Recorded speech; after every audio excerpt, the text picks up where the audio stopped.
So while I was away over the last couple weeks, my uninterrupted power supply in my office server rack decided to die on me.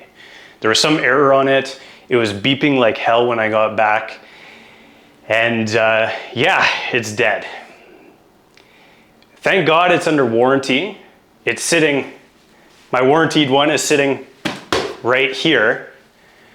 But this is kind of a catalyst now for me to just light a fire on everything and start again, because we're actually deciding that we're going to be moving a lot.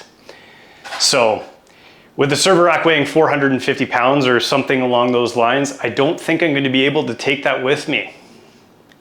But in this video, we're just going to go through one last time what I'm running in this behemoth of an 18U server rack that I decided for some reason was a good idea to put beside my desk. And it was a good idea. It's been running a lot of services. I've learned a lot about networking and computers and everything because of it. But the time has come to downsize a little bit. But in this video, let's have one last look at everything that I'm running in this rack. And then in the future, there's going to be something of a more minimal setup, something that's portable, something that I can take around with me. So let's go. Let's see what I'm running in this big, beautiful girl over here, my server rack. Okay, let's start from we'll go from the top to the bottom. Oh, I'll zoom out a little bit so that we're able to see everything. I was trying to hide the wires under my desk, but to no avail. So the rack is a Sysrax 18U cabinet.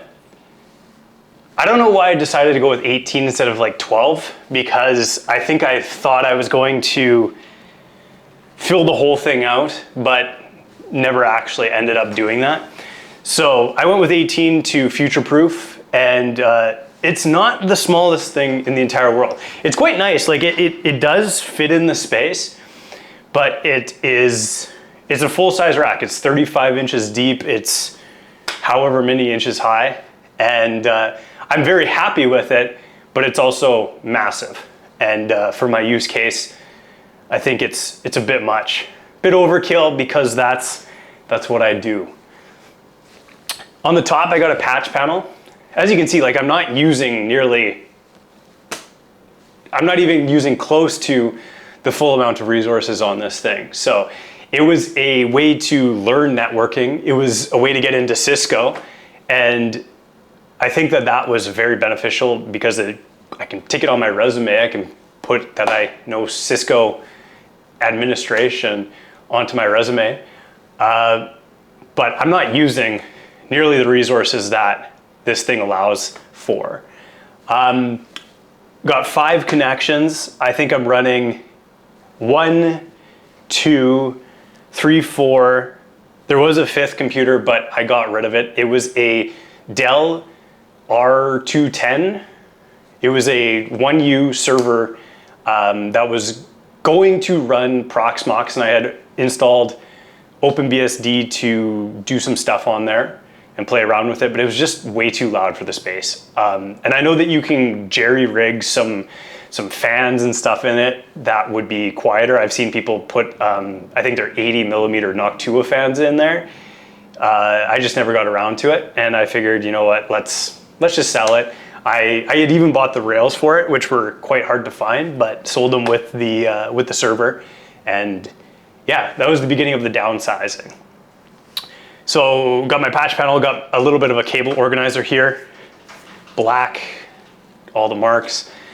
Got my Cisco router here, my Cisco switch, which takes in my router from the top. I have a Netgear, let's see if I can show you my Netgear RAX80. And that's what runs my network in my small apartment here. Takes in the network cable from there into the switch, and this disperses it across the resources I'm running. Now, the thing is before I got into this, I didn't know that this little computer could run nearly everything that I want to run. It's a M910Q ThinkCenter, mini micro. There's a series on this, tiny mini micro from Serve the Home, I want to say, on YouTube. I've watched a lot of his videos on this, but this thing could literally do what this is doing. This is a desktop, so disregard that. But this could do what this is doing all by itself and take up less than 2 U's of space. It's running a Proxmox hypervisor, and on it there's 2 Debian OSs. One is running a Pi-hole instance, so a network-wide ad blocking service where I block advertisements across the network as well as adult content and all that sort of thing.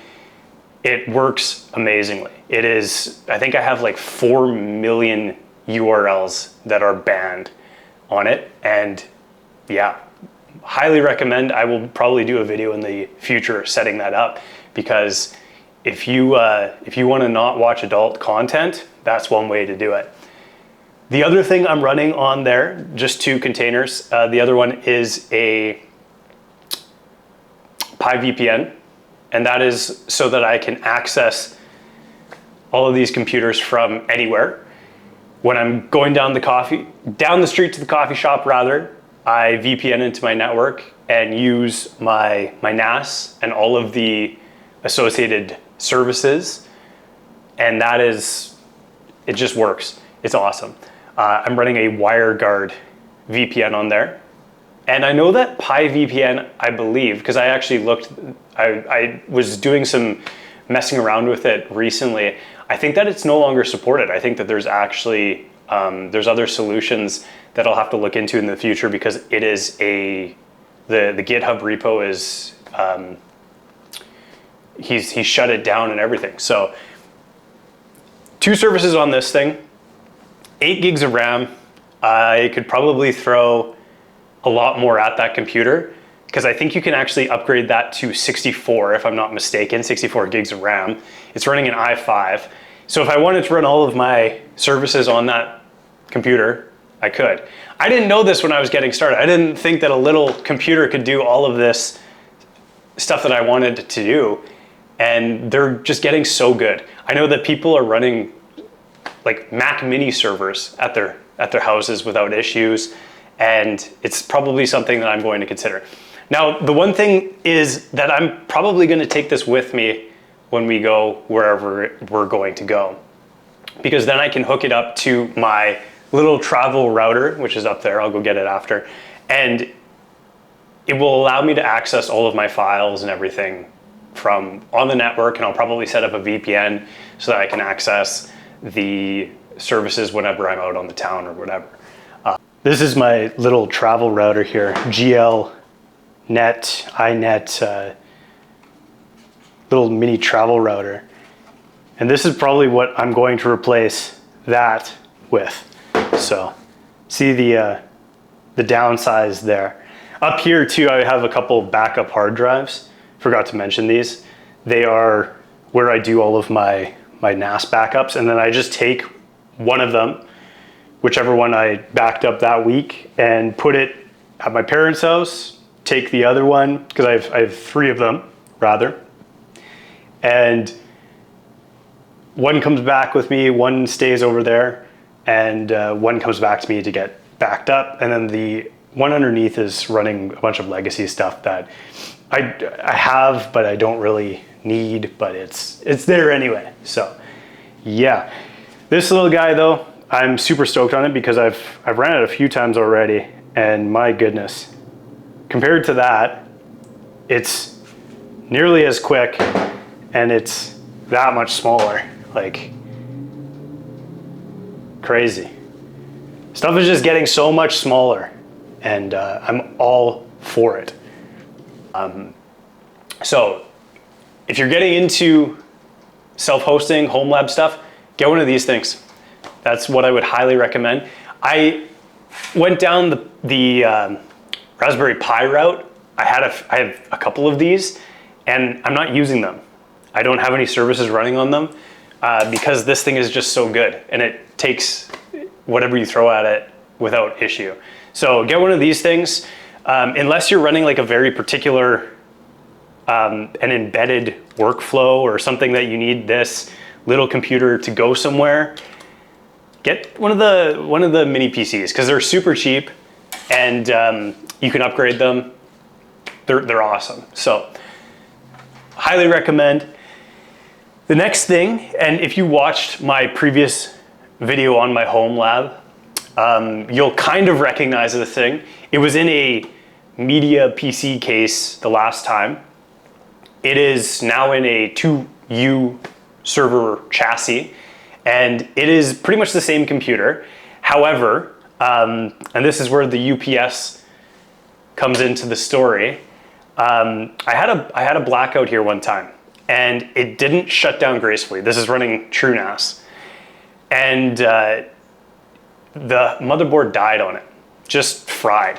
I don't know what happened, if it was when the power came back on. I don't think so because there's a surge protector on this, but something happened and the motherboard just was borked. There was nothing I could do, and I had to go get a new motherboard for it.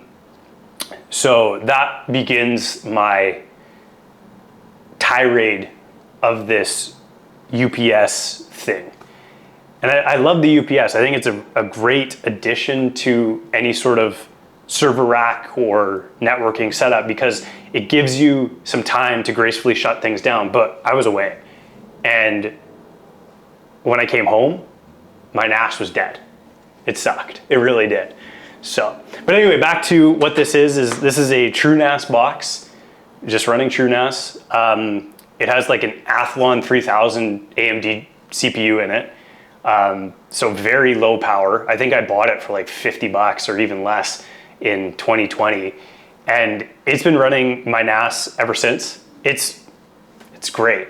TrueNAS is a beast of a software, and you can add different plugins and everything to it if you wanted to run. I'm running a Plex server on it. I'm running a Heimdall dashboard.